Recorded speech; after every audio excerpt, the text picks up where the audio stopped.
सो hey guys, कैसे हैं आप सब। मैं वंश आप सबका स्वागत करता हूं हमारे चैनल वीक्यूज़ में। आज इस कंपनी के बारे में आपको मैं बताने जा रहा हूं। उस कंपनी का नाम है EY। EY is a global company जो बेसिकली एश्योरेंस में, टैक्स में, स्ट्रेटजी में एंड ट्रांजेक्शन में, इसके अलावा कंसल्टिंग सर्विसेज में आपको अलग अलग डिफरेंट सर्विसेज प्रोवाइड करती है। EY की टोटल एम्प्लॉय बेस है 3 लाख प्लस है, और ये कंपनी एक बहुत अच्छी कंपनी है। ये one of the big four में आती है with another companies like Deloitte, PwC और KPMG।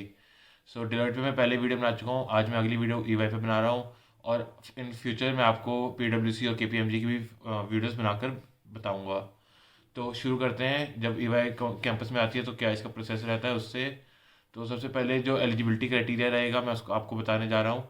तो एलिजिबिलिटी क्राइटेरिया सबसे पहले ये रहेगा कि 70% आपको ग्रेजुएशन में चाहिए होगा, मतलब आप 7 CGPA कह सकते हो। और 80% और द 8 CGPA आपको 10th और 12th में मेंटेन रखना होगा। और ये ज़रूरी है। अगर आपका ये नहीं है तो आप अगर इसके उसमें ना भी बैठें तो भी चलेगा, क्योंकि ये आपको बाद में किसी रीज़न से उस वेरिफिकेशन में निकाल सकते हैं।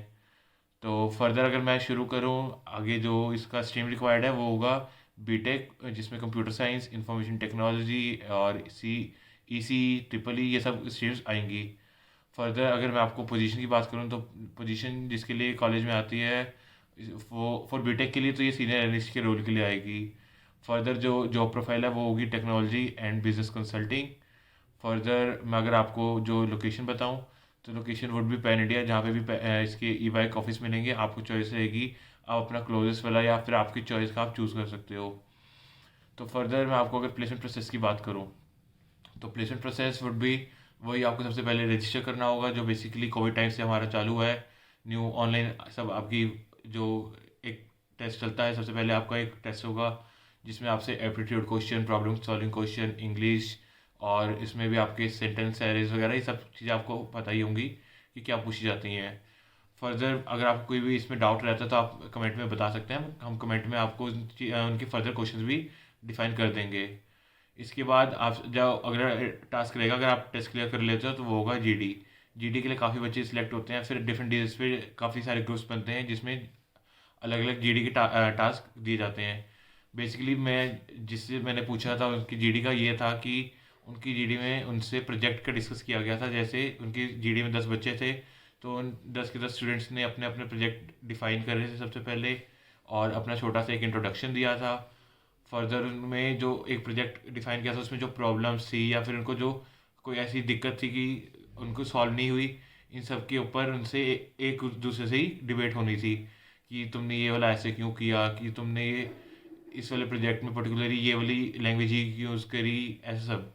तो अगर आप उसमें अच्छा परफॉर्म करते हो और अगर आप सबकी नज़र में आते हो, मतलब एज ए जो एक आपका इंटरव्यू लेना होगा उसकी नज़र में आते हो, तो आप फर्दर सेलेक्ट हो गए अगले राउंड के लिए, जो होगा एक टेक्निकल राउंड। तो टेक्निकल राउंड में बेसिकली आपसे ML AI के क्वेश्चन पूछे जाएंगे। इसके अलावा आपके डोमेन के क्वेश्चन, मतलब आपने जावा या पाइथन जो करा होगा उसके क्वेश्चन पूछे जाएंगे।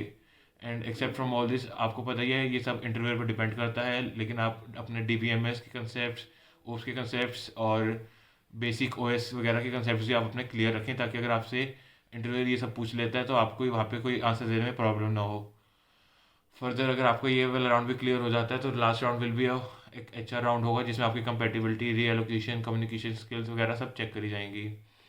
अगर आपको इन सब में करने के बाद फर्दर अगर आपको लगता है कि सब सही हो गया तो आपको एक बाद में ऑफर लेटर आ जाएगा कि that you are selected for the EY, और इसमें आपको टोटल जो आपको कंपनसेशन वगैरह ये सब बता दिया जाएगा। तो कंपनसेशन जो होगा बेसिकली, मेरे कॉलेज में जो कंपनसेशन के लिए आई थी ये था 6.37 LPA। और अगर मैं करूँ बॉन्ड की बात, तो बॉन्ड इसमें नील है, बिल्कुल कोई बॉन्ड नहीं है। बट हाँ, हर स्टूडेंट को एक शॉर्ट पीरियड नोटिस देना पड़ेगा, ताकि आप ये नहीं है कि आज ही रिजिग्नेशन लेटर देकर कल छोड़ सकते हो। आपको 1 मंथ और 2 मंथ का एक नोटिस पीरियड देना पड़ेगा। अगर आपको मेरी दी इन्फॉर्मेशन अच्छी लगी हो और आप किसी पर्टिकुलर टॉपिक पे लाइक HR क्वेश्चंस पे, या फिर आप फर्दर CV पे, या फिर किसी जावा क्वेश्चंस पे, पाइथन क्वेश्चंस पे, या which stream to choose, CSC, IT, EC, ऐसा कोई भी आप क्वेश्चन हमसे पूछना चाहते हो तो आप हमें कमेंट्स में या हमारे दी हुई Gmail ID पे पूछ सकते हो। मैं और मेरा फ्रेंड दोनों विल बी क्वाइट हैप्पी कि आपको हमसे कोई भी ऐसे डाउट और जो हमें एक नॉलेज आपको शेयर करने में अच्छा लगेगा। So I further request you to like, share and subscribe my channel, or thank you.